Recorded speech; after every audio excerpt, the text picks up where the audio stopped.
Hi, my name is Sushant. I'm a research director in Mackenzie's refining team in Singapore. Last year, Saudi Arabia led a change in OPEC behavior. It decided not to cut production to stabilize the falling oil prices, but decided to defend its own market share. Earlier this month, OPEC maintained its one-year-old policy.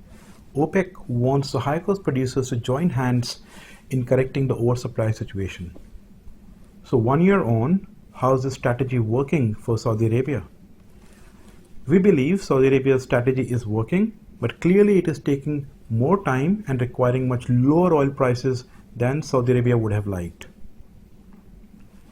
Saudi Arabia was able to increase its exports to Asia in the first 3 quarters of this year compared to last year.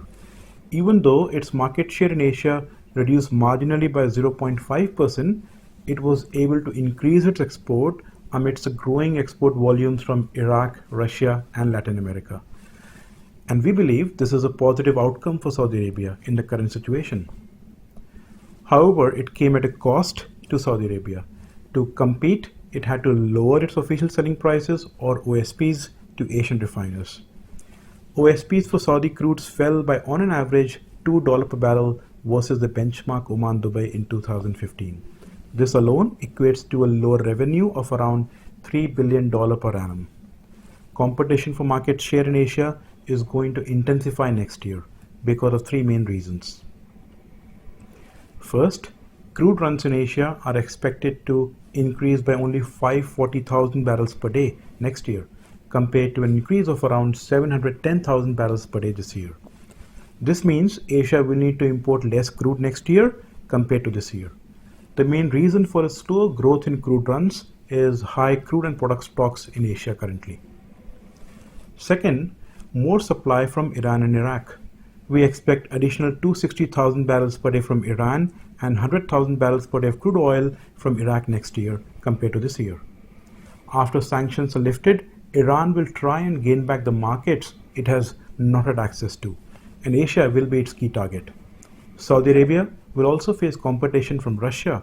Russia's crude exports to China surpassed that of Saudi Arabia's in September of this year.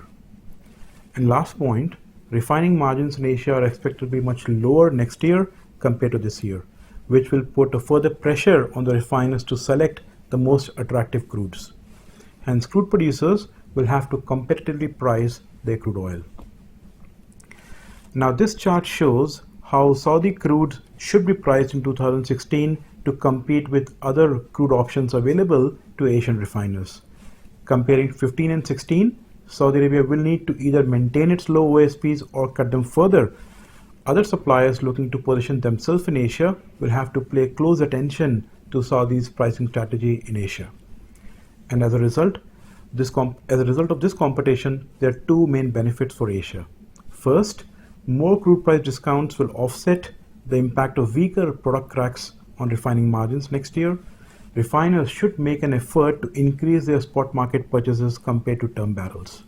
Second, it will be a great opportunity for countries in Asia to build strategic petroleum reserves.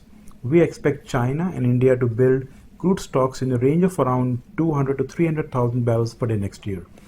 This will provide relief to an oversupply situation we are seeing today and lend some support to the oil prices. Thank you.